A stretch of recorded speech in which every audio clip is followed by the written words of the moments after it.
This is the story of a city that died, only to be reborn. The story of a moment when the destiny of the world hinged on one burning point on a map, Stalingrad. The time is the summer of 1942. The Soviet Union was bleeding. Adolf Hitler's war machine had carved a path of devastation across Europe and deep into Mother Russia. His focus was now here, on the Volga River, a lifeline of oil and supplies, and on a city bearing the hated name of his enemy, Joseph Stalin. The battle was inevitable, but no one on either side could have predicted the sheer unspeakable descent into hell that awaited them. The first sound of the apocalypse was not a shell, but the roar of the Luftwaffe. Waves of bombers, day after day. One survivor later recalled that the air itself turned to fire. The city did not collapse, it was atomized. 80% of the city's structures were instantly transformed into dust, ash, and skeletal concrete frames.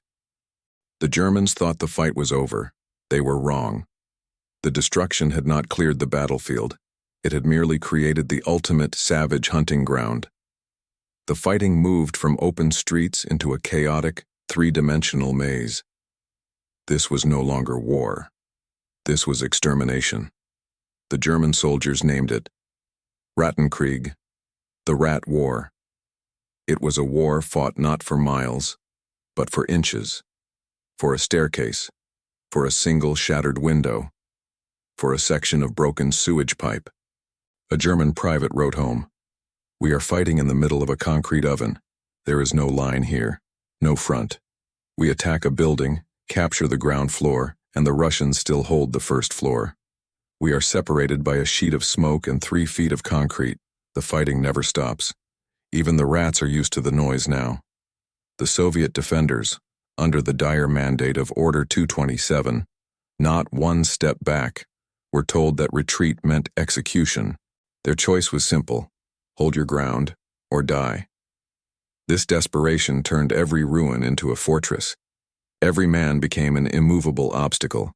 The German army, accustomed to the fast, fluid blitzkrieg, was now mired in a paralyzing close-quarters grapple. They could see the Volga, but they couldn't reach it. The closer they got, the more the city swallowed them whole. Amidst the universal chaos, the war also became intensely personal. The Soviets used the ruins to great effect, unleashing their deadliest hunters, the snipers. Their most famous legend was Vasily Zaitsev, a young man from the Ural Mountains, formerly a clerk. Zaitsev used the city's ruined geography like a second skin. He would lie motionless for hours, buried in rubble, observing the patterns of the German officers, machine gunners, and forward observers. Zaitsev kept a meticulous record, reportedly killing over 225 enemy soldiers. His legend became a powerful morale booster, broadcast by Soviet propaganda. The Germans responded by sending their own master marksman, Major Erwin Koenig, or a similar top-tier sniper as accounts vary. This was a duel of ghosts. Days were spent stalking each other through the rubble, attempting to read the subtlest movement, the faintest glint of light on glass. This specific moment in the battle, the silent, high-stakes duel between two men deep inside the city, captures the essence of Stalingrad, the entire war compressed into a single, deadly, psychological confrontation. The war had become a silent game of chess played with human lives.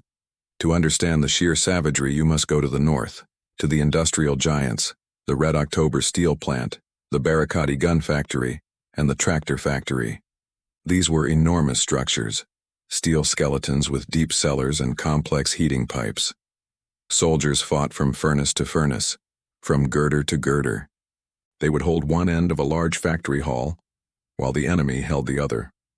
And sometimes they held the first and third floors, while the enemy held the second. The most incredible detail is this: the Soviet workers refused to leave. Women and old men remained in the ruins, repairing the T-34 tanks and rifles while the fighting was raging around them. They were welding new armor onto tanks and rolling them out the door, straight into the battle. They were maintaining the lifeblood of the resistance with their bare hands. The German Sixth Army, led by General Paulus, was being bled dry by this madness. They were exhausted, mentally shattered, and losing their fighting cohesion. They had done their duty, captured 90% of the city, but they could not eliminate the final 10%. And as the autumn rains began to fall, something far worse than Soviet resistance was approaching. The true deciding general in this war had arrived, General Winter. As November approached, the Siberian winds struck. The temperature plunged far below freezing, dropping quickly towards 40 circ C taus, 40 circ F tau. For the German army, this was catastrophic. Their equipment froze, lubricants hardened. Their summer uniforms offered no protection. Frostbite became rampant, leading to gangrene. A simple wound became a death sentence. The German command had foolishly assumed Stalingrad would be captured quickly and had made no provisions for the winter. The soldiers, freezing and demoralized, began to realize their perilous position. They had no warm clothing, no adequate shelter, and their supply lines were already stretched beyond breaking point. Meanwhile, the Soviets were preparing. Generals Georgy Zhukov and Alexander Vasilevsky had been secretly massing forces for a counter-offensive, a massive, complex pincer movement codenamed Operation Uranus.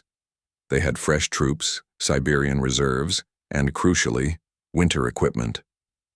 On November 19, 1942, the Soviet counterattack began.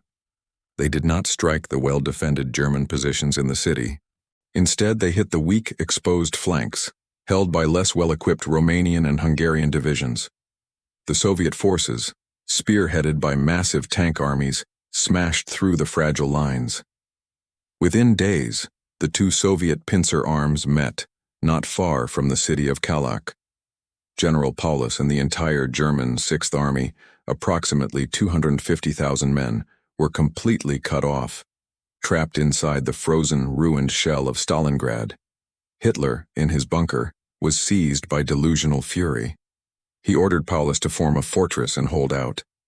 He promised continuous supply by air, a promise that proved impossible to keep.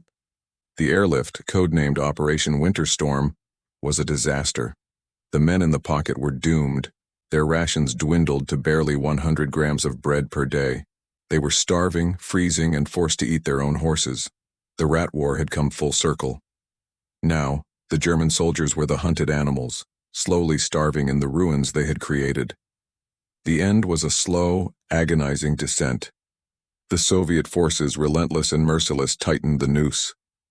On January 31, 1943, Hitler promoted Paulus to field marshal, a deliberate act, as no German field marshal had ever surrendered. The message was clear: commit suicide, do not surrender. Paulus, sick, starving, and with the fate of his men resting on him, defied the Führer. He surrendered. Of the 91,000 German soldiers who marched into Soviet captivity, only about 6,000 ever made it back home, a decade later. The human cost was staggering, over 2 million casualties on both sides, making it the costliest battle in human history. Stalingrad was not just a military victory, it was a profound moral and psychological turning point. It proved that the German military was not invincible, and that the Soviet will was unbreakable. The tide had turned, and the slow, grinding process of driving the invaders out of Russia began. The city was a ruin, but its name now stood for victory and unimaginable sacrifice. The echoes of the rat war, the silence, the cold, the close-quarters terror live on, a testament to the fact that even in the greatest devastation, the human spirit, for better or worse, always finds a way to endure.